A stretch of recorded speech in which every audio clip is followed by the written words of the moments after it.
is subject to several stops during taxi. Please remain seated with your seatbelt fastened.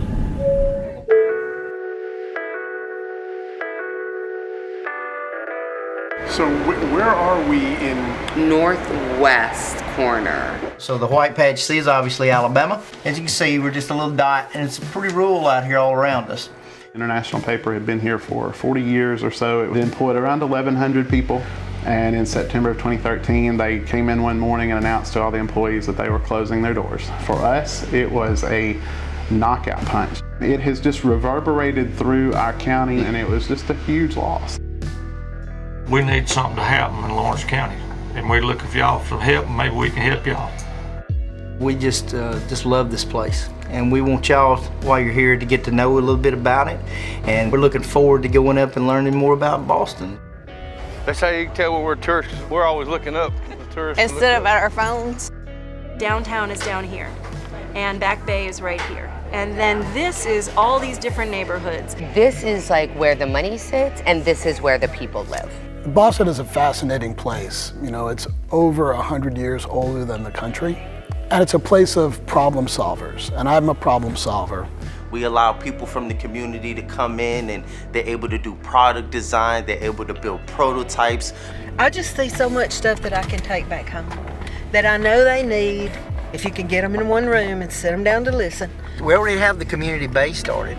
How about building community-based business? You've heard the old saying that the rising tide rises all boats. Well, it will not rise your boat if you don't have one. There's literally kind of just untapped opportunity sitting there and people wanting to capture it.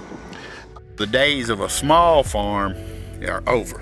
And it's not got anything to do with mega farms taking over. It's got to do with a cotton picker costing $750,000. By the same token, where the land is nice and flat, it's really good for constructing industrial sites.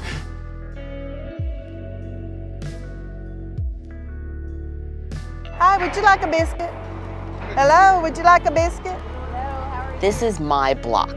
When I am walking down Congress Street between Atlantic and the bridge, I know 50% of the people.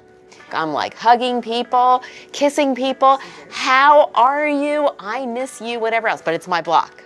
Right. If I turn the corner, I put my earbuds in my ears, and I put my hood up on my coat, and I put my sunglasses on, so I am completely protected. Like, I'm basically an astronaut.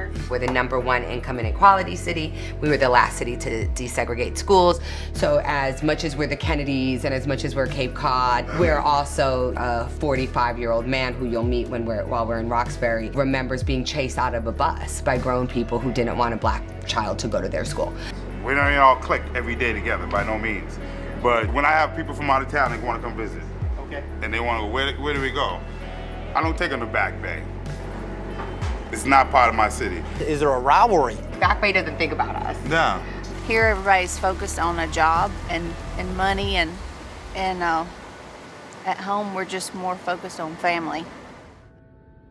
One of the ahas I had when we came down here was that Christians here have a culture that is synonymous with the dominant culture.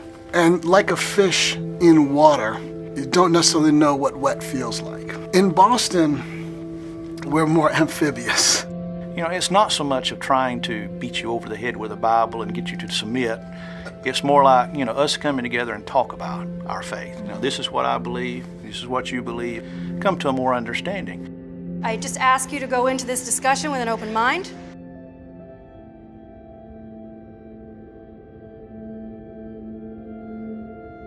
Anyone that can ever consider taking that life,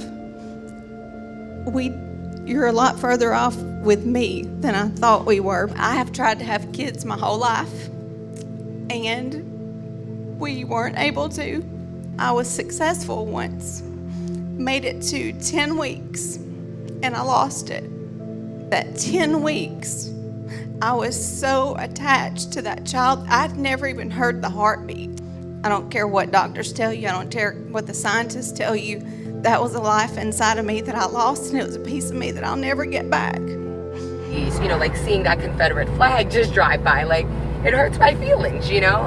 Me, just because I got that flag, it means more a Billy Idol kind of, yeah, you know, I'm a bad guy. We're gonna hit a gravel road and get sideways, and we're gonna go have a bonfire party and drink some beer.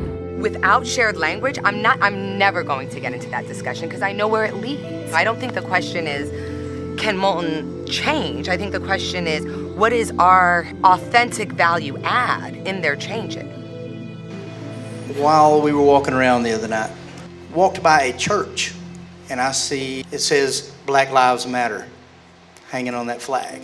To you, that's a very positive thing. To me, as a police officer, it says every cop is a killer of young black men. And that's the farthest thing from the truth. It was really wonderful to really be challenged in what is real for you. What about your story is real? I'm excited about going. Old guy here, I ain't never really got to do anything like that, so I'm pretty excited about maybe trying to represent us and hope I do a good job at it. If you always do what you always did, you always get what you always got. You can change that by doing something. Here we are.